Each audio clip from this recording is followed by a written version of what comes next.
ito ay rated SPG. Striktong patnubay at gabay ng magulang ang kailangan. Maaaring may masiselang tema, lengguwahe, karahasan, sexual, horror o droga na hindi angkop sa mga bata.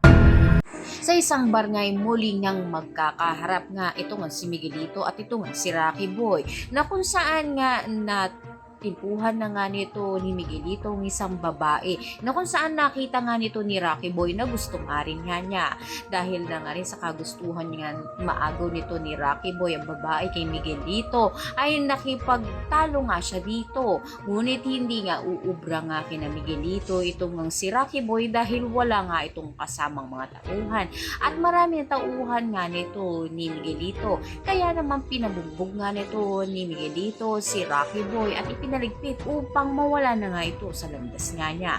At matapos nga nito ay tinapon nga si Rocky Boy sa isang basurahan na hindi makikita ng matao.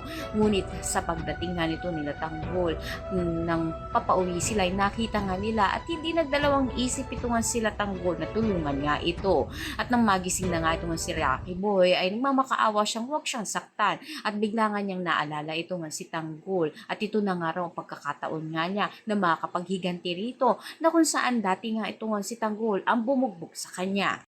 Kaya na ang pakatutukan nga natin dito ang pagtulong nito ni Tanggol kay Rocky Boy. Makilala naman nga kaya nito ni Tanggol ito nga si Rocky Boy na dating binugbog nga niya dahil sa pangbabastos kay Pongkay. Ang lahat ng ginawa natin. Maraming salamat sa